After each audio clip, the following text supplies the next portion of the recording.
Hello and many thanks for joining us on the program from the National Assembly, House of Representatives. I am Mitaire Ikwen.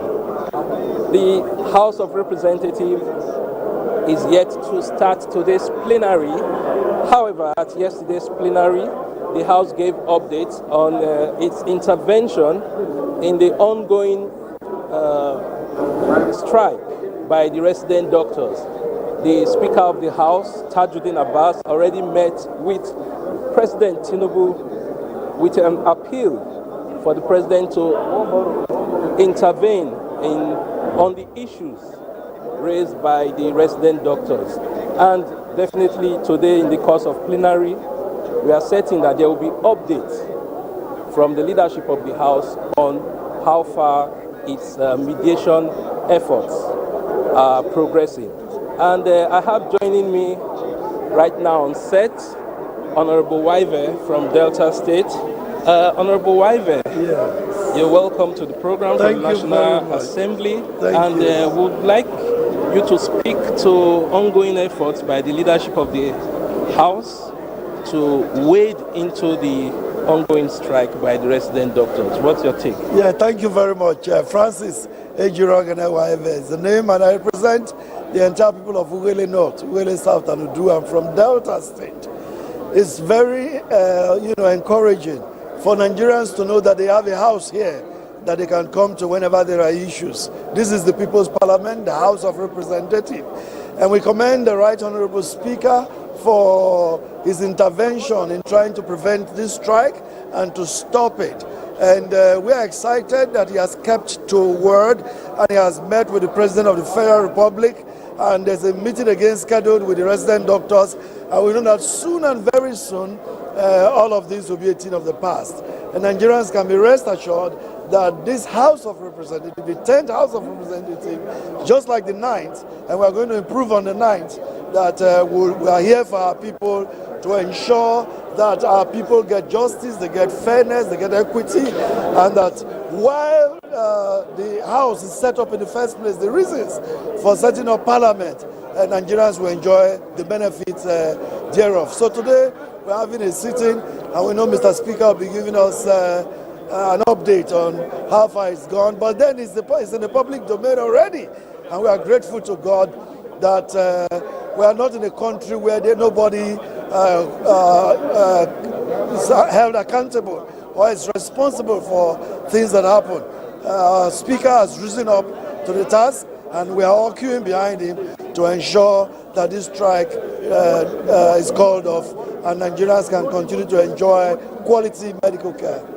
Thank you very much. Okay, Honorable, let me pause you and let me also get the view of, let's get to know your name and your federal constituency on camera, please.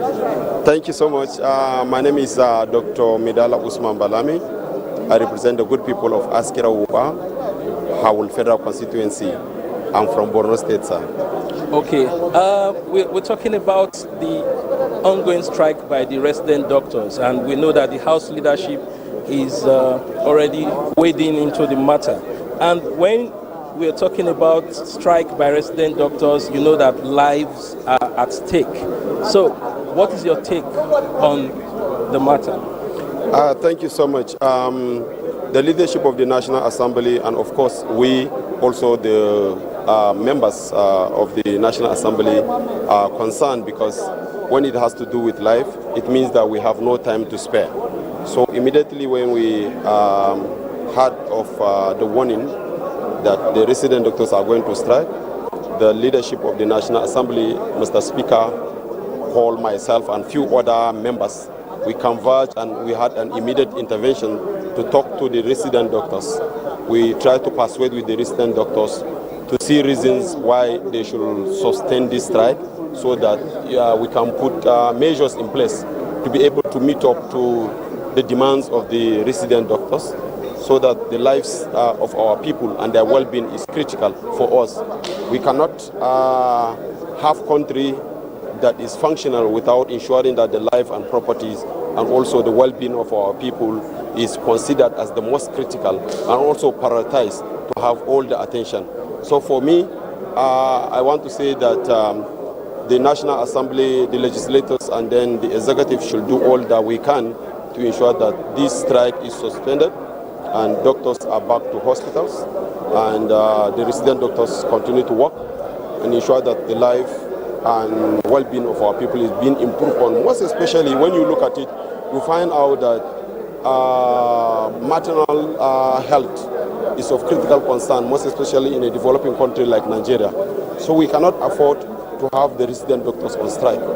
We will continue to navigate, continue to call on, work with the leadership of the National Assembly and dialogue and discuss with the resident doctors so that we can have an end to the strike that is being called on by the resident doctors.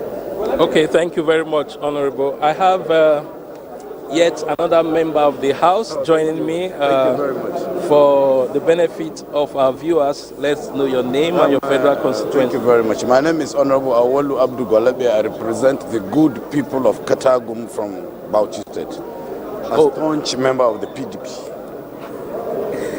Good to have you on set. Now we're talking about the ongoing strike by the resident doctors, and the leadership of the House is already wading into the matter. And can you just let us know, in your own views, how all parties can find a middle ground on this matter? Yeah, well, this is a very important national issue. It's an issue that has to do with health. The resident doctors are on strike, but the National Assembly, the leadership of the National Assembly has made contact with them, and the National Assembly as well is in a very serious discussion with them, pleading with them to look at, yes, their profession is a profession that takes care of the lives of people of Nigeria. Their demands can be met not even they go to strike. Even if while they are working and they have a lot of issues they want the government to solve, they should do it in a way that while they are on service doing their working, the humanitarian services they do to the lives of our Nigerian people, the issue can be resolved and discussed while they are. So the National Assembly have already set up a committee, and they have gone far into interacting with them to find a very good lasting solution for them. And I believe it's going to work. And I personally plead with the resident doctors to please call off the strike. Let the discussions continue. Let's see to the end, because they should consider the lives of Nigerians. We have a lot of people now scattered, sick, not well in the hospital. Somebody like me, who am a diabetic and I have a high blood pressure. If I go to the hospital, I don't see my doctor, then I'm in trouble. And the poor man cannot afford to go to private clinics. He has to go to all our tertiaries to obtain medication. So please, I plead with them to kindly please call off the strike and let the discussions continue between them and the government. And we also plead with the government to listen to them, but do what they can do, which they think is the best for our own country. Thank you very much. Okay, thank you so much, Honorable. Dialogue is what the members of the House are calling for. And I have yet another member of the House joining us. For the benefit of our viewers, your name and your federal constituency. Okay, my name is Honorable Emeka Nnamani. I represent the good and the productive, innovative people of Aba North and South. Okay, and we're talking about the ongoing strike by the resident doctors and the need for dialogue, the need to find a middle ground. They have issues, they have demands, and yet the government is also trying to look into their demands. So how would you weigh in on this matter? Well, I think that generally in the past we have not been very fair to the health and the education sectors. I think that there should be an overall review on how to prioritize our budgets so as to bring education and healthcare to the forefront, because these are very, very, very basic elements of well-being for the citizens of Nigeria. So I would urge the federal government not to be too rigid. I urge the federal government to be as flexible as possible in making sure that the doctor strike is called off as soon as possible. Okay, so on the part of the resident doctors, lives are at stake whenever they go on strike. What would be your appeal to them? My appeal to them is that they should not forget the basic and the core essence of their profession, which they swore to, which is to save lives at all times. So I know, yes, they have the right to talk about their welfare and the rest of them, but then their oath to their profession is paramount. So while they are negotiating, I think they should continue in their line of duty while the negotiations are on. Okay, and the leadership of the House has waded into the matter, and mediation is also ongoing. What would you say with respect to the intervention of the House leadership on the matter? I am aware that there is an ad hoc committee that has been set up, and I wouldn't want to preempt that ad hoc committee until their report is ready. Okay. So thank you very much. You're welcome. Yes, and we have yet another honorable joining us on set. Yes, we would like you to introduce yourself for the benefit of our viewers, your name and your federal constituency. I'm Honorable Chief Dr. Billy Famous Adesuwa Sawaru, representing the good people of Orion the federal constituency. I'm from Edo State, a proud Benin chief. So, we're talking about the ongoing strike by the resident doctors and the fact that lives are at stake whenever there's a strike by the doctors. And good enough, the leadership of the House has waded into the matter, and the mediation is ongoing. What's your take on this issue? Our resident doctors should be commended, considering the rate a lot of our doctors are leaving the country. I think whatever they are agitating for should be looked into, and that is why in the House you can agree with me that within the past few days we have brought us some motions to support our resident doctors' stand.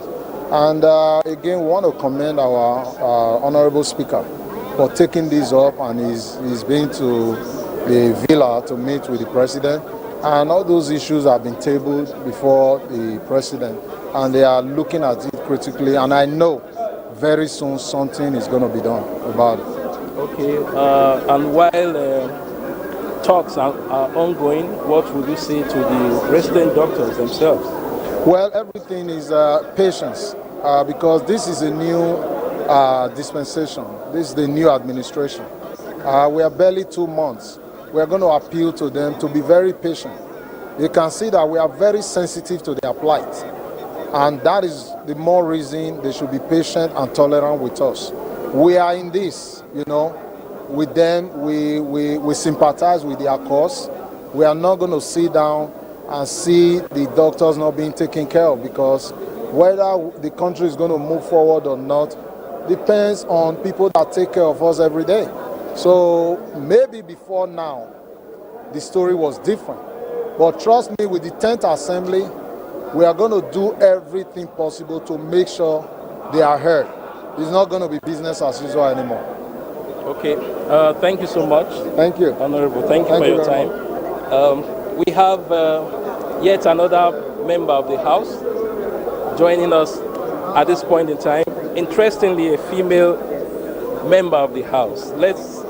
For the benefit of our viewers, let's know your name and your federal constituency. My name is Honorable Princess Chinwen Nabwife. I represent the good and industrious people of Orumba North and South Federal Constituency of Anambra State. Thank you for joining us on the program, and we are discussing the ongoing strike by the resident doctors, and the intervention of the leadership of the House on the matter. What's your take on the issue? My take is, one, we want to appeal to the doctors that human lives matters a lot, and we want them to call off the strike, because we at the House, we're doing everything possible to mediate into the matter and ensure that all stakeholders are carried along, and at the end of the day, everyone will not be left hanging, but everybody will be happy. The doctors will be happy, the patients will be happy, Nigerians will be happy. So we are working to ensuring that the issue, the strike, is resolved in earnest. Okay, we have been having a lot of motions in the House, a lot of motions that border on good governance, that border on infrastructural development, especially road rehabilitation. So tell us, what would you say the 10th House is reflecting the yearnings of Nigerians? Yes, the 10th House of Assembly is actually, and in totality, reflecting the yearnings of Nigerians, because we are the reason, they are the reason why we're here. They gave us the mandate to protect their interests and ensure that we bring the best deliverables of democracy to them, which is true and actual dividends of democracy. And one of the key areas we are hinging on in the 10th Assembly is ensuring that all manner of infrastructural improvement, especially road infrastructural improvement, is carried out in all nooks and crannies of Nigeria. So that is what we're doing. We're ensuring that we give the best and maximum support to ensuring that the 10th Assembly works earnestly to ensure that the nooks and crannies of Nigeria infrastructural improvement are worked on, improved upon to the best and maximum capacity. Thank you very much, Honorable. Yeah, thank you. One of the issues, some of the motions that have come during plenary in recent times have had to do with the challenge of flooding in parts of the country. And I have joining me right now on set, Honorable Ojotu Ojema from Benue State. Yesterday you moved a motion that had to do with the challenge of flooding and erosion in Benue State. Can you tell us more about that challenge and what you expect to be done going forward? Well, thank you very much. My name is Pastor Honorable Ojema Ojotu, representing the good people of Abuja Federal Constituency of Benue State. Yeah, yesterday I moved a motion that borders on the collapse of the Benue in the community called Minyi, and then the annual flood that usually visit my people. We have over 20 communities that live around the River Rhine, and every blessed year the water will so come submerge the entire community, market, school, hospitals, and so many other farmlands will be lost to water, and it becomes a yearly event. And then of course the last one was very massive during my campaign. I saw how people could not even have a place to stay, and I told myself that if I get to National Assembly, I will definitely engage the federal government and see how they can find a lasting solution to it. And of course, we went there and we've been able to constructively present a motion. We drew the attention of the federal government, the attention of the Ministry of Water Resources, the Ecological Fund Office, and we are also telling NEMA to have a substation in Abuja, that constituency, so that they can see how they can bring succor to these people who are affected by the flood. We are almost getting to the peak, and the water has started coming up, and we are trying to see how government will take a very proactive measure to ensure that the people are not subjected to the kind of pain, agony they are going through all this while. And the motion was taken acceleratively, and I'm also ready to follow it up to ensure that lasting solution is provided as far as the issue of flood is concerned. Okay, and talking about the standing committees of the House is still being expected to announce the standing committees. Can you let us into the pulse of the House on the matter, and if probably we'll be getting that announcement today? Well, you are aware that the tension seems to be high. Everybody's expectation and the thinking is that since this is going to be the last sitting before our adjournment, the expectation is that the standing committee will be announced, and we are all waiting eagerly to see how the day will go. The other paper is already out, and very soon the speaker will be here. But one thing I know as somebody who has worked in government is that you cannot, you don't, any information you don't have privy to, you can't begin to give it out. And I also don't believe in speculation. And I also feel very strongly that it's an official way of getting information. And it's just a question of, from us, I want to believe that we should be able to know what exactly is on as far as the issue of the standing committee is concerned. So we are all looking forward to see what will come out at the end of the sitting today. Okay, and when the standing committees are in place, tell us, give us more insight into some of its functions, which I know will have to do with probity and accountability in governance. Yeah, you know already, when it's a standing committee, it's all about putting people in mostly area of their specialization. When it's talking about standing committee, it's all about ensuring that certain people take full responsibility of a particular assignment.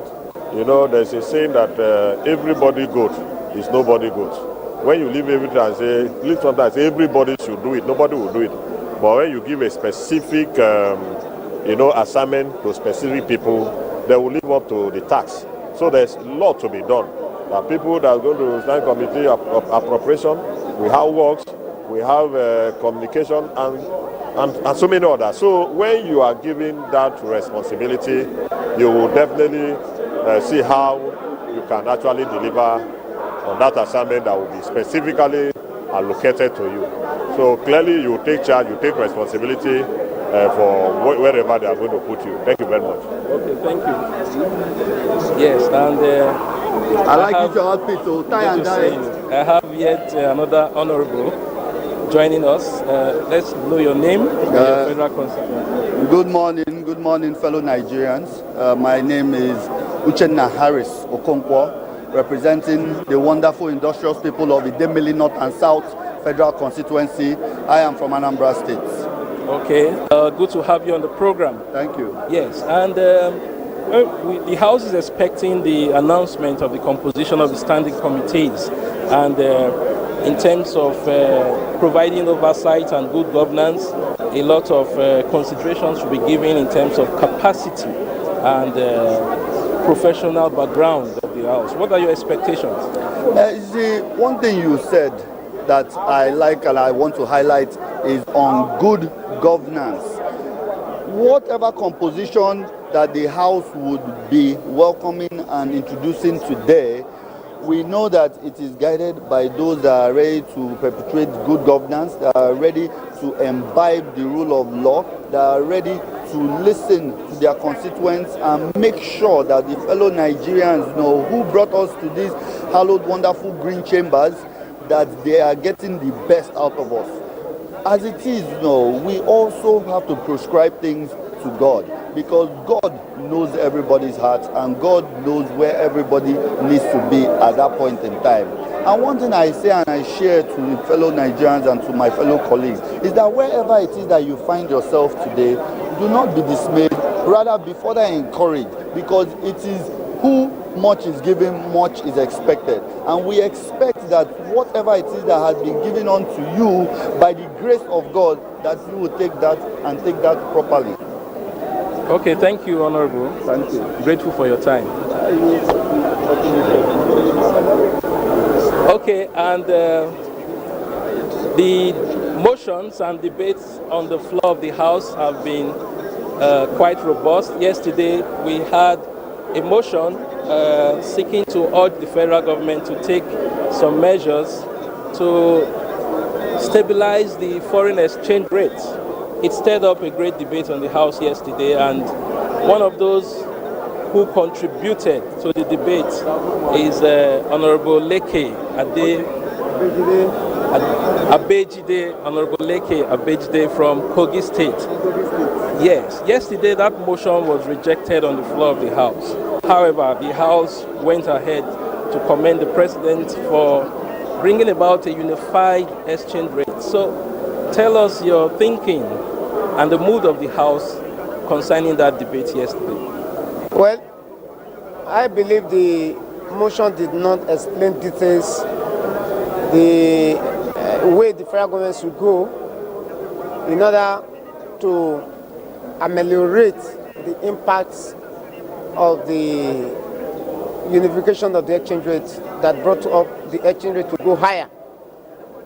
What I said is the motion ought to have advised the federal government to focus more on demand side, supply side of the forest, which is focusing on more exports of goods and services that can bring in forests for the country, that will put the supply back very close to the equilibrium position.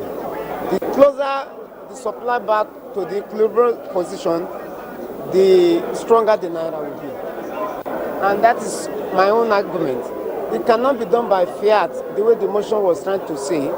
That is, federal governments will maybe make it possible to reduce the gap of, the exchange rate of naira to other currencies in the country. And then, I said it cannot be done by fiat, it can only be done by production, it can only be done by getting more forests into the economy. That is the only way. There is no law that can guarantee that. That was what happened. Okay, and going forward, the House is expecting the composition of the standing committees, and the expectation is that people who will chair those committees and who will populate the committees will be people of capacity with relevant professional callings. Can you let us know your expectation on the issue? Well, I'm not the Speaker. The Speaker will be able to give you the better answer whether the committee will be pronounced today or not. But my advice, as always, is a man of competence should be at the helm of affairs of every committee, because every committee performance depends on the chairman of that committee. If you give the best committee to somebody who does not have the knowledge, does not have the expertise of the area is chairing, it's going to be a futile exercise. The person will not be able to make any headway. So my advice is we should focus on those who can deliver, so that the 10th Assembly can be a good assembly like 9th Assembly. In the 9th Assembly, we have people who are competent, who head the committees, and that's why some of those committees function, and they function very well. So that's my belief, is that this Speaker, be an educated person himself also, like the former Speaker, should be able to know who are competent enough to chair these committees, and the result will be good at the end of the day. Thank you. Okay, thank you, Honorable Leke. We have yet another honorable member joining us on set. Can we get to know your name for the benefit of our viewers and your federal constituency? Yeah, Abdul Malik Abdurrahim Danga is my name. I'm representing the entire people of Adavi-Okehi Federal Constituency of Kogi State. Okay, great. We have been having a lot of infrastructure motions on the floor of the House, and a lot of calls for relevant agencies of government to do what is right in terms of making sure that there is good infrastructure for the citizens. What is your take on the agenda of the 10th House of Representatives so far? Yeah, I think it's a good one. We are all working together as a family. The problem is most of the motions we've been having is motions that are centered on infrastructural decay in the country, especially the roads and the flood, the road issue and flood. And we are saying, and the security issues too. What we are saying is that they should just declare state of emergency on infrastructural development in the country, because it's the same story everywhere. The people from the south road, from the west, north and east, we are talking of the same thing. So I'm sure with the way we are going, we will get it right in the 10th Assembly. Okay, we have also, like you talked about, we have also been talking about issues of security. So beyond just having this, beyond just adopting these motions, what would you say with respect to compliance? The compliance rests solely on the President of the Federal Republic, and he had declared that he's going to provide all the necessary material logistic support for our security agencies to tackle the issue of the security headlock. Okay. Thank you, Honorable. Thank you very much. Yeah.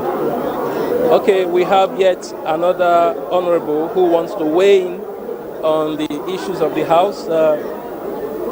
Let's get to know your name and your federal constituency. I'm Hussaini Mohammed Jallo from Kaduna, Igabi Federal Constituency, Kaduna State. Okay, Honorable Jallo, I recall that in the course of the week, you raised a motion that has to do with developing border communities. Can you tell us, elaborate more on that motion? Our borders are very porous. Nigeria shares border with about 4 countries and about 20-something states and many communities. The Act establishing the Border Community Development Agency says that the agency should develop borders 30 kilometers to the border. But these communities didn't feel the impact of government in respect of social amenities. Most of the communities in our border areas, if you find out, you see that they have no social amenities like water, electricity, roads, hospitals, and schools. And that makes it vulnerable to even security challenges in that area. So if Nigeria can go ahead and provide the border community resources so that the community in the border towns can feel as though belonging that in Nigeria, it will help in the area of security, it will help in the area of those communities in those border towns migrating into other countries. Just like the issue that has been in Bakassi. And even Nigeria has developed its borders in the provision of social amenities. What has happened in Bakassi wouldn't have happened. So the essence of the motion is to make sure that the government through the Border Community Agency develop border towns with the provision of social amenities. Okay, but like you pointed out, we have the Border Communities Development Agency. So what more do you think has to be done, or what impetus do you think that agency might need to be able to carry out its statutory responsibility? What the agency needs is a federal government support so that they can meet up to their mandate. And also in the area of security, the security agencies should partner with the border communities. The government should fund the Border Community Development Agency adequately well so that they can develop the border towns and villages within the border community with other countries. Okay, thank you very much, Honorable. Thank you. Thank you, sir. Thank you, sir. Okay. So we have yet another member of the House who is going to weigh in on some of the issues that we're discussing today. First, let's know your name and your federal constituency. My name is Architect Austin Asema Achado. I represent the good people of Gwe East, Gwe West Federal Constituency of Benue State. Okay, we've had quite a lot of infrastructure motions on the floor of the House, and beyond just adopting these motions, what would you say is necessary to be done with regard to compliance? Well, I don't think it's just an issue of adopting them. There will always be a follow-up in the inclusion in the 2014, 2024, 2025 budget. I also sponsored one about the infrastructure decay in my constituency. It was passed, and my expectation is that when the 2024 budget is being prepared, it will be included in the budget. So it's a good development. It shows that the members are responsive to what is happening in the country. As you may be aware, there's a general decay of infrastructure nationwide. That is what the lawmakers are responding to. Okay, and talking about the agenda of the House and the drift in the debate and motion so far, what would you say with regard to the developing agenda of the 10th House of Representatives? I think the agenda of the 10th Assembly has been the welfare of the people of Nigeria. What do we do to uplift the status of the people of this country? And it involves development of infrastructure, fiscal discipline, and several other programs which we are working on. But they're all geared towards making our country a better country. So thank you, Honorable, for your time. Oh, thank you very much. Yeah, the essence is to have good governance, to make the country a better place. I have another member of the House joining us at this time. Let's get to know your name and your federal constituency. I speak for the people of Calabar South, Akpabuyo, and Bakassi in Cross River State. Okay, can you let us into one of the motions you've moved on the floor of the House? Okay, I moved the motion on the sitting of Bakassi, and it buttressed on the the last time Bakassi was considered to Cameroon without proper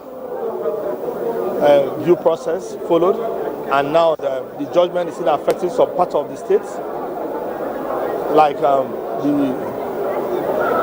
Boki. But we have a reserve forest in Boki, which part of the judgment, Pillar 113, that is being affected, and up to the ranch, Oburukato Ranch, if care is not taken. So the motion was based on the fact that we don't want the Boundary Commission to go ahead, to take part of our states again to Cameroon.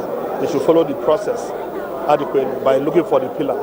And the next one, I had a petition from my constituent on the Calabar to Road, which also I presented in the House because of the lack of payment done to them in terms of their compensations for the land and their crops.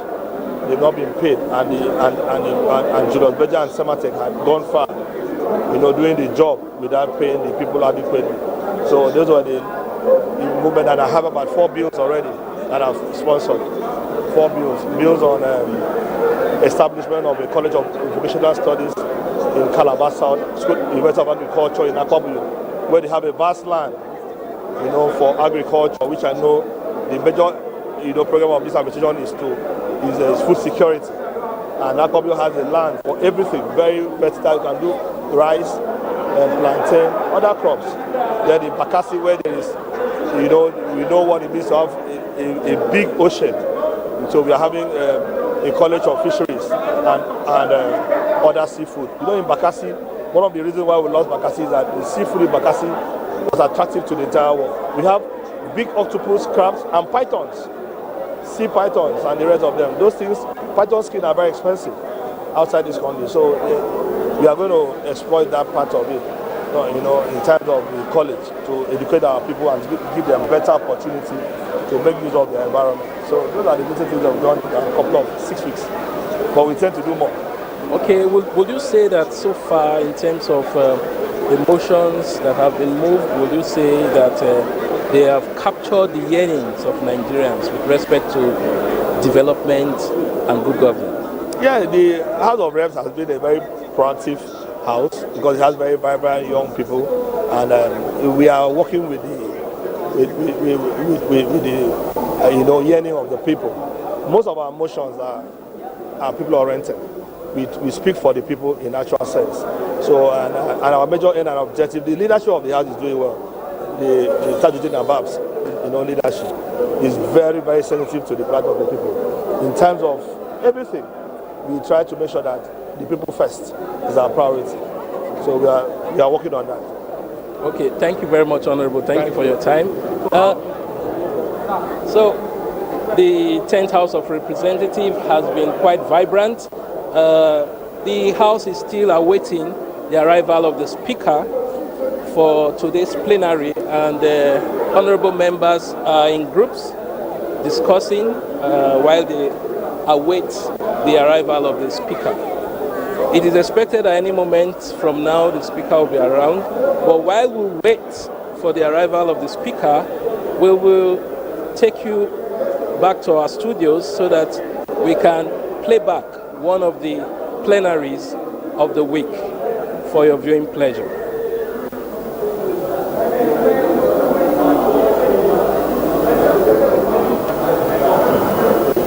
Order of the day is a motion on the need to stop excess charges and illegal deductions by commercial banks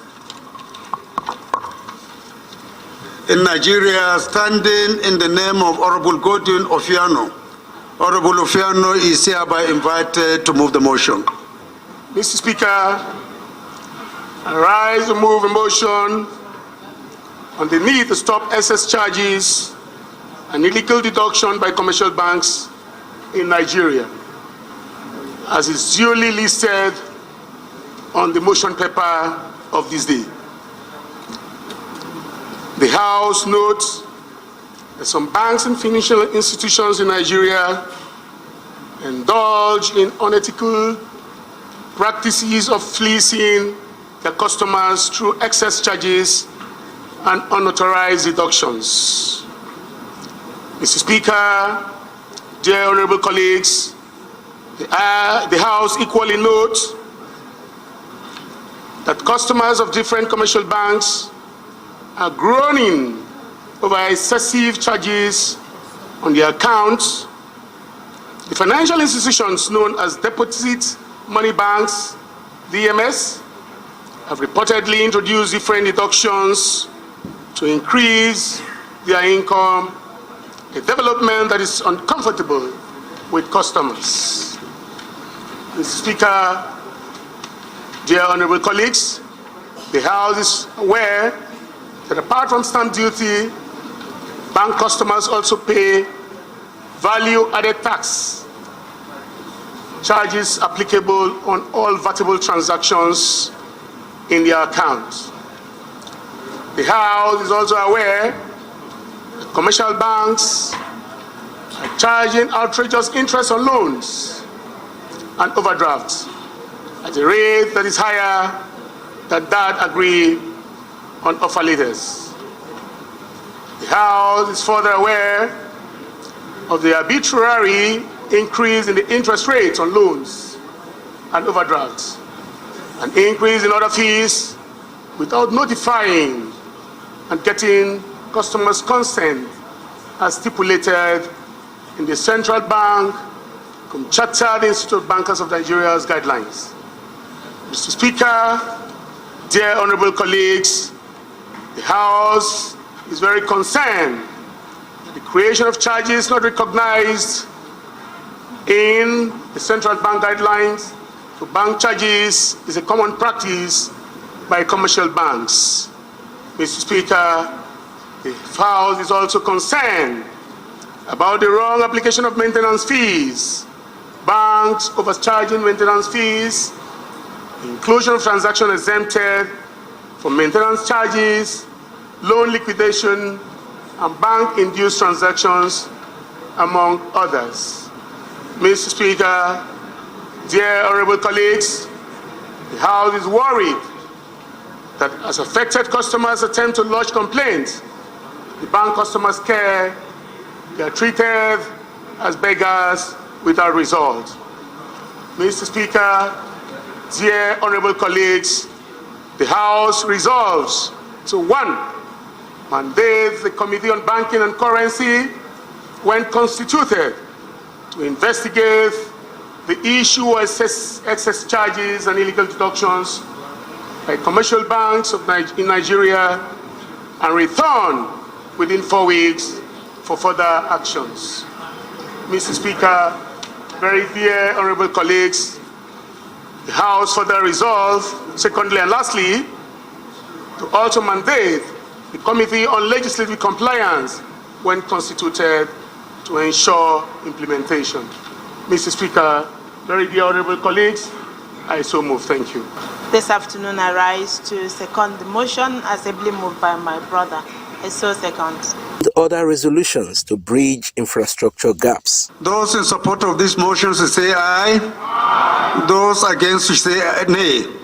The ayes have it. This motion is referred to the Committee on Banking and Currency when constituted. The seventh order of the day is a motion on the need to rehabilitate the Benin Epoma Auchi Road to Okene, Kogi State, standing in the name of Honorable Marcos Onobun. Honorable Onobin is invited to move the motion. Mr. Speaker, I rise this morning to move a motion on the need to rehabilitate the Benin Epoma Auchi Road to Okene, Kogi State. Mr. Speaker, that the House notes that Benin Epoma Auchi Road is the only road that connects the south-south to the northern part of Nigeria. The House also notes that the deplorable condition of the road calls for federal government intervention, as the road user spends between 5 to 7 hours in gridlocks daily. That the House further notes that the rehabilitation of this road was awarded to Dantata and Sowe Company Limited in year 2012, but was abandoned in the last 11 years. The House is aware that the road has not witnessed any rehabilitation, as commuters and heavy-duty vehicles find it very difficult to transport the perishable and non-perishable goods, a route north to south from the southern part to northern part of Nigeria. The House also is aware that Section 10F of the Federal Highway Act, empowered by the Minister of the Federal Ministry of Works to carry out the reconstruction and rehabilitation and maintenance of federal roads. The House is concerned that with the deep potholes and gully erosion ravaging the road and caused by torrential rainfall, it has not only become a death trap for commuters, but also residents for the adjoining communities, and also breeding ground for robbery and criminal activities. That the House resolve, 1, urge the Federal Ministry of Works and Federal Road Maintenance Agency, FEMA, to provide palliative measures on the road to ease movement of goods and services. 2, that the House mandates the Committee on Works and Federal Road Maintenance Agency, when constituted, to investigate the cause of the abandonment and report back within 4 weeks for further legislative action. I so move, Mr. Speaker. Point of order, Rule 5, Order 5, Rule 3, privileges.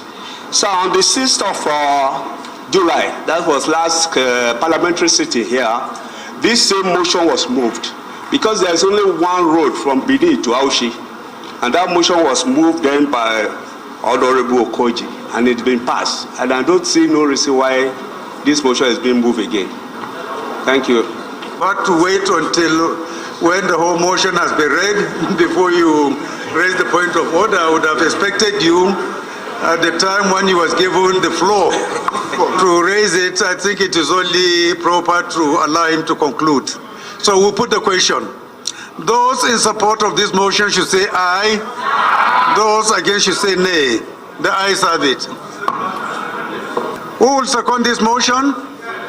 Honorable Martin. Mr. Speaker, I rise this afternoon to second the motion as ably moved by my colleague, Honorable Marcos Onobon.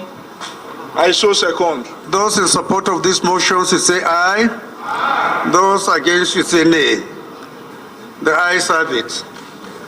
This motion is referred to the Committee on Works when constituted.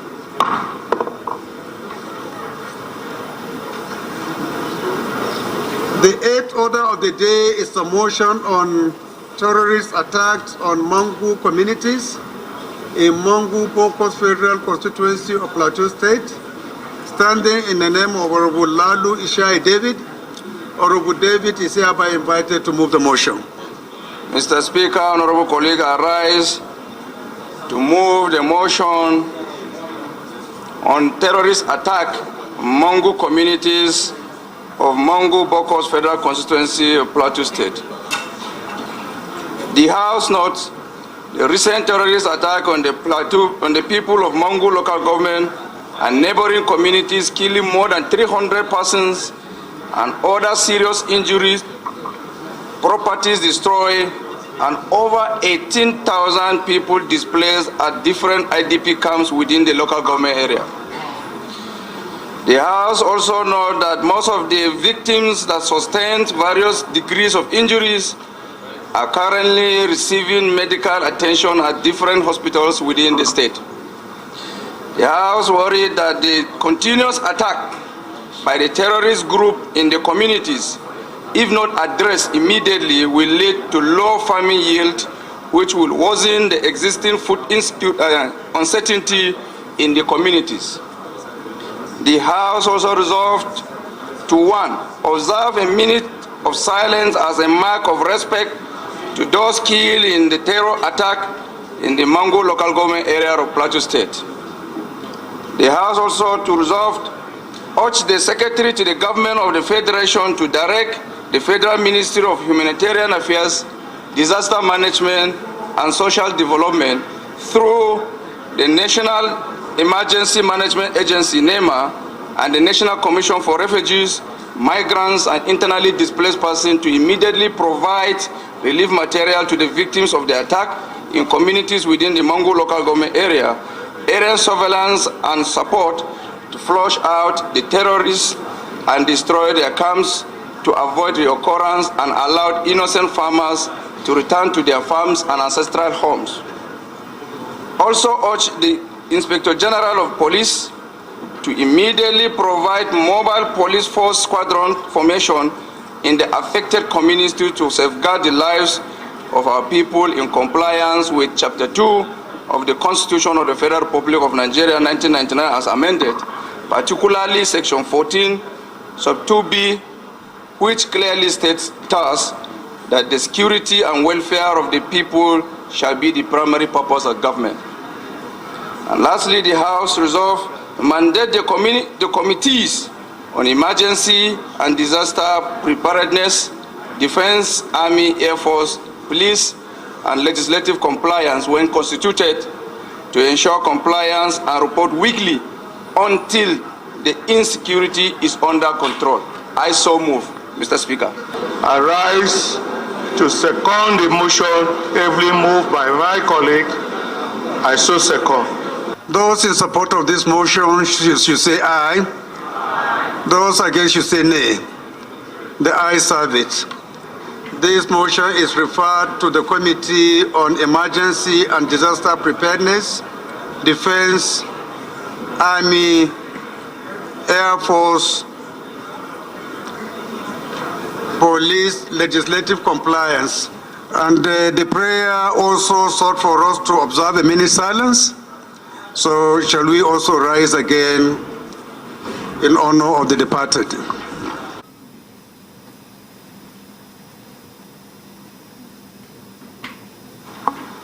May the soul of the departed rest in peace. Order of the day is a motion on the need to lift the ban on sale of fuel in communities 20 kilometers to international land borders, standing in the name of Honorable Adeboyega Nasir Isiaka. Honorable Isiaka is hereby invited to move the motion. The motion I humbly bring to the House this afternoon is in respect of the need to lift the ban on sale of petroleum products in communities 20 kilometers to international land borders of Nigeria. The House will recall that in November 2019, the Nigerian Customs Service announced the ban on sales and supply of petroleum products in all communities within 20 kilometers of the Nigerian land borders, which measures approximately 4,047 kilometers. The House also aware that the ban was apt at the time to prevent smuggling of subsidized petroleum products to Nigerian neighboring countries. The House worried that despite the removal of the subsidy on petroleum products by the government since May 2023, the ban is yet to be lifted, thus causing hardship to millions of Nigerians living and conducting businesses within the affected areas, which covers about 15 states of the Federation, including Ogun State. People that will have to travel many kilometers to get the products or pay extra amounts to secure the product for their daily needs. Cognizant that the ban has continued to impact negatively on socio-economic activities in the affected areas, despite that smuggling is no longer attractive. The House is hereby asked to resolve as follows, Number one, to urge the federal government to review the policy toward lifting the ban on the sale of fuel within 20 kilometers to the Nigerian land borders, as fuel subsidy has been effectively removed. Two, urge the Nigerian Customs Service and other relevant government agencies to ensure immediate stoppage of the ban, thus allowing duly registered fuel stations within these communities to be supplied with the products. And three, mandate the Committee on Custom and Excise, when constituted, to ensure implementation of this resolution. I so move, Mr. Speaker. Any seconder? I rise to second the motion moved by brother Isiaka Nosiru. I so second. Aye. Those against should say nay. The ayes have it. This motion is referred to the Committee on Custom and Excise when constituted. The 10th order of the day is the motion on the need for reconstruction of the Ileme-One axis of the East-West Road, standing in the name of Honorable Felix Uche Nwake. Honorable Nwake is invited to move the motion. I rise this afternoon to move this all-important motion, need for reconstruction of the Ileme-One axis of the East-West Road. Mr. Speaker, the House knows that the East-West Road project, which is a 338-kilometer road covering Warri to Oron through Kayama and Ahoda, Port Harcourt to Ogoni and Eket, was awarded in 2006 in 4 sections. Also note that section 1 and 2 covering Warri to Kayama and Eket was completed, while section 3 from Eleme Junction to One Port Junction was abandoned. Further note that in December 2014, this contract for section 3 was awarded to Mrs. Arusisi Nigeria Limited in contract reference number MDNA/PROC/CAP/14/89/23 to upgrade and expand the road from a dual carriageway to a 3-lane dual carriageway. Aware that the Ileme-One axis of the East-West Road is a highway access to 2 seaports, the Eleme Refinery, Indurama Eleme Petrochemicals Limited, NAFCON, and the One Oil and Gas Free Zone that houses over 200 companies, amongst others, which generate revenue to the federal government. Worried that the deplorable state of the Ileme-One axis of the East-West Road has continued to claim the lives and property, including loss of businesses occasioned by the falling containers conveying goods and products, thus leading to protests by the indigenes of the Eleme and One communities. Also worried that the federal government will continue to lose revenue if the road is not reconstructed. The House resolves to urge the Federal Ministry of Works and Housing to immediate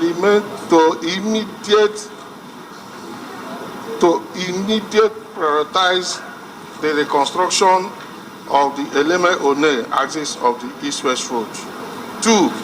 Also urge the Federal Ministry of Works and Housing to ensure the contractor is mobilized to site and commences reconstruction of the Eleme-One axis of the East-West Road immediately.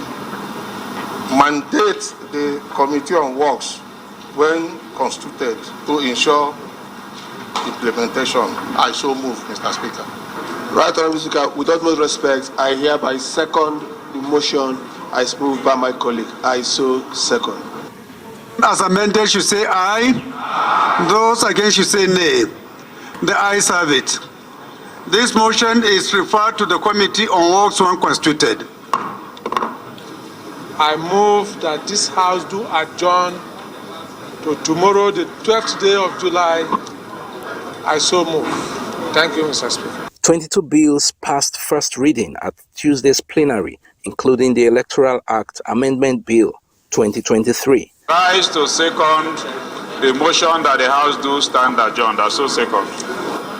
The House is hereby adjourned to tomorrow.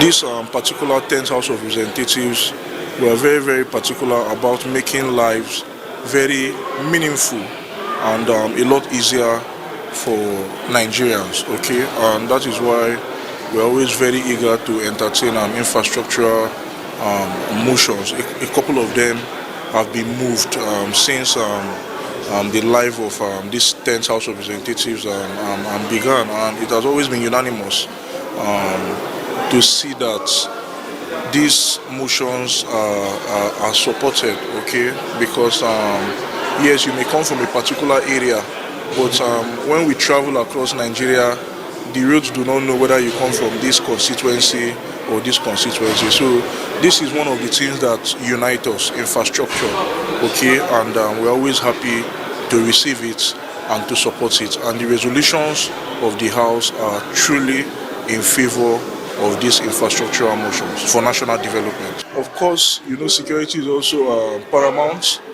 Without security, nothing can be achieved, okay? And security is A on our lists, okay? It's a top priority for this House. And as much as the motions that come for security-related matters, we give it accelerated attention. And I know that Nigerians will be much, much happy with this House of Representatives, because we are going to continue to support security requests and motions. The motions we have had in this last week or this present week are people-oriented motions. Like I would always say, the 10th Assembly has come with a lot of vibrancy and a mix of experience and new ideas that have come with the new members. And the House is infused with a fusion of ideas that I am particularly impressed that we are able to harp on the needs of the Nigerian people. And our core essence is to represent the needs and aspirations, opinions of citizens, and in the best interests of the country. And so those motions, like you say, are motions that have a human face, that would put the situations in line with the current realities of the people whose interests are concerned. And those would be like the Nigerian parents and Nigerian students who are still battling with paying fees. I think it will be out of place to start encouraging hikes in school fees right now. But I would also want to look at it from the point of the administrators of these higher institutions and tertiary institutions. You know, the cost of even running education is high. So I think that overall the solution might be to allocate adequate resources to the education sector so that we are able to deploy the necessary resources for tertiary and basic education. That way we take off the burden that is now being intended to be passed on the parents and the students. So that motion came rightly. And in the speaker in his wisdom referred it rightly to these committees when constituted. There would be an aspect of investigation, because we need to also hear from the schools, like I say, to balance it off. And the other one is the motion about the CBN Know Your Customer, KYC. I think the KYC system has been a long practice. Everyone who banks with any commercial institution will be aware that Know Your Customers is usually something that is done by the staff of the bank. I don't think it's always been at the extent of the at the instance of the customer.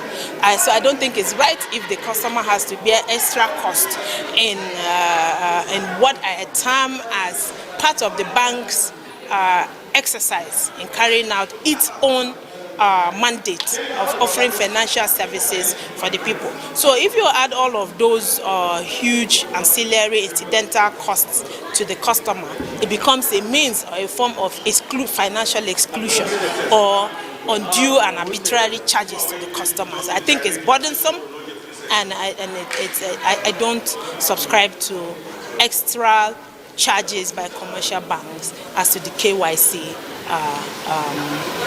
system.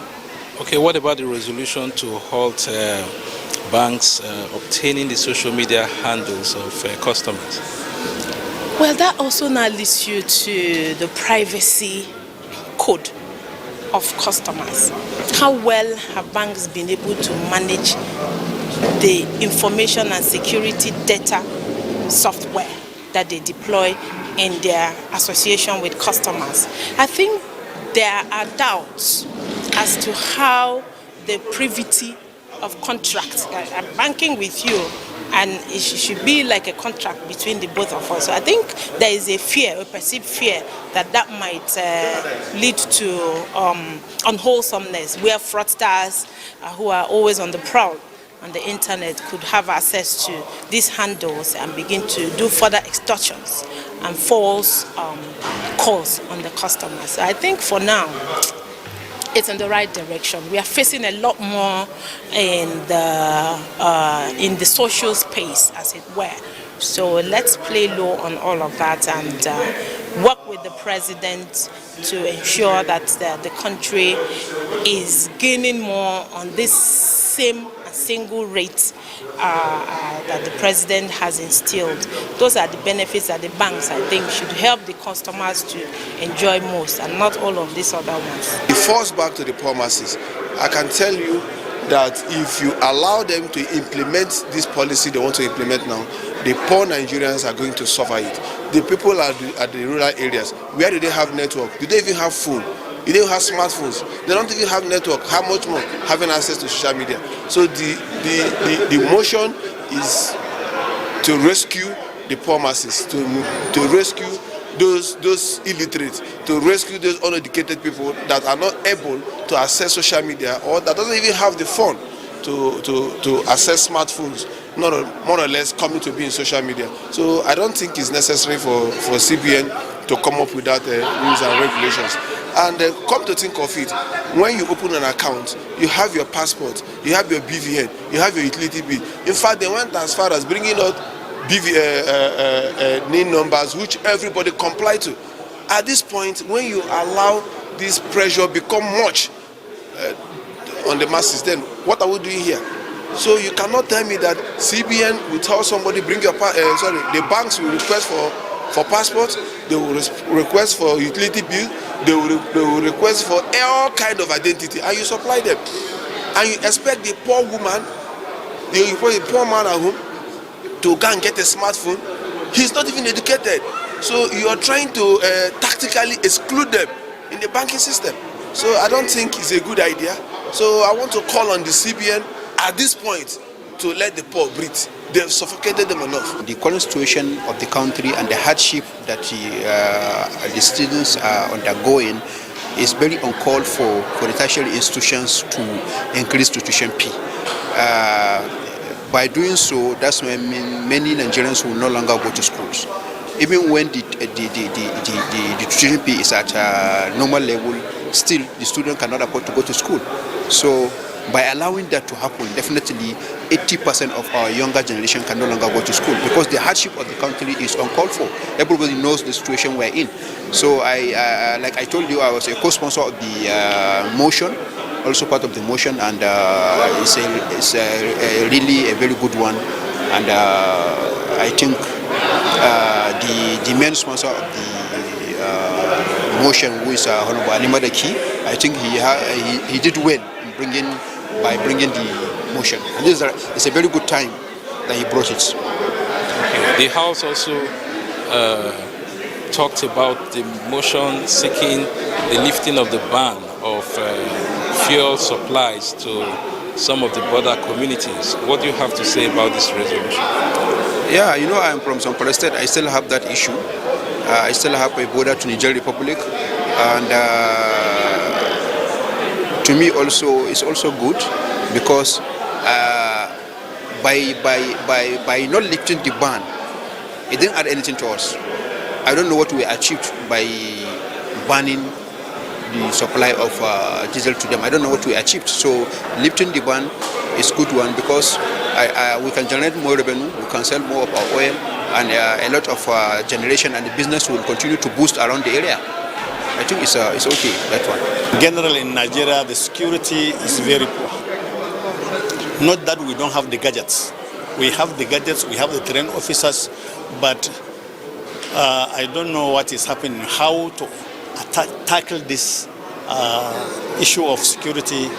Is a problem for this country, and we are only praying to see that we have a good, suitable country so that everybody can be okay and work within the country without any hitch. The House has taken a very step in the right direction by calling on the government to take the right step in halting the killing of in Plateau. Just like the House did, the President has also given directive to security agencies to permanently bring an end to this killing in Plateau. The killing of this week is one too many that has been happening in Plateau. It's not only in Plateau, other sections of the country are witnessing the kind of killing. But the one in Plateau is disturbing. It is, I think the House has taken the right step in the right direction by directing that thing has to stop. Security agencies have to live up to their expectations and see that the killing in Plateau and other parts of the country are brought permanently to an end. I move a motion specifically on the killings and attacks of terrorists, bandits in Bokmangu local government area of Plateau State, and which happened to be my constituency, which happened to be my local government of origin. Sincerely, it is devastating, and it is something that has never happened in the history of Plateau State, that we had a crisis in Mangu local government. It's one of the most united and peace-loving people in Plateau State. And therefore, it becomes surprising to us. But when I look into these issues generally, I felt there are some strategic steps that government need to take and to put in place to mitigate and eradicate such things occurrence generally in Plateau State and Nigeria at large. One of those things is to encourage and intensify effort towards capacity building and empowerment of traditional institutions, because traditional institutions are more of the grassroots and respected people in their various communities, and therefore they have the most vital informations of intelligence gathering has to do with the insecurity. But your opportunity to bring them more closer to you as government and build confidence in them to be able to give you such information is what matters. And therefore we need them, because I believe they have all the vital information we need security-wise. Secondly, the youth. We need to empower the youth. But I look at it from one angle. Empowering youth is not all about employment. What about those that have not gone to school? And the most easiest way of doing this to me is for Nigerian government to diversify the issue of electricity, build confidence on people. Let's have a steady power. When you are paying money for power, it will paint you at a certain time, because we say necessity is the mother of invention. And therefore, when you are paying money and you are not utilizing it to generate another money with it, you make your brain to think positively on what you can do with this excess power at your disposal. And therefore, it will make our youth to be creative, and it will empower them and increase per capita income of the Nigerian economy and gross domestic products.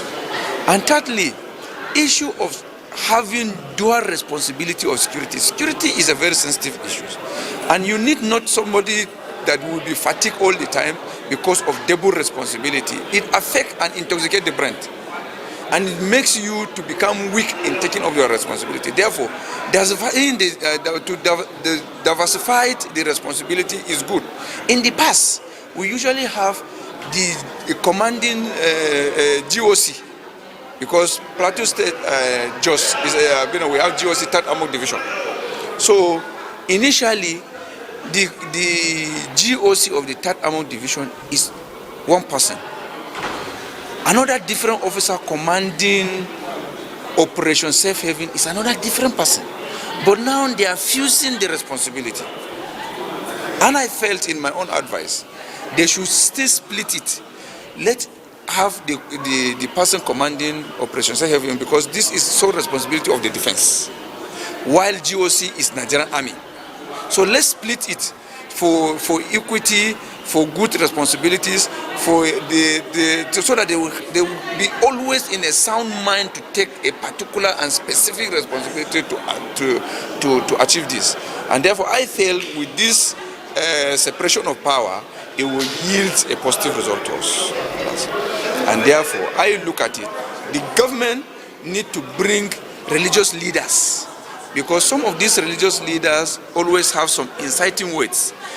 Some people in their own place of worship, whether Christian or Muslim, will begin to incite people that they should go and defend themselves. My brother, how do you defend yourself when you don't have nothing? You will see a community, let me, because I'm coming from the political aspect of it, I will permit me to use registered voters. There are communities and wards that have more than 10,000 registered voters. You hardly see one with a gun. How will they go and defend themselves? When somebody is coming with 200 people coming with AK-47, how do you defend yourselves? So let's bring the religious body closer to government. Take them as friends. We always have a capacity building on securities architecture of this country, and how to take care of people and how to manage your followers and what you can be able to tell them, so that we can have a lasting peace, so that we can be able to forgive each other.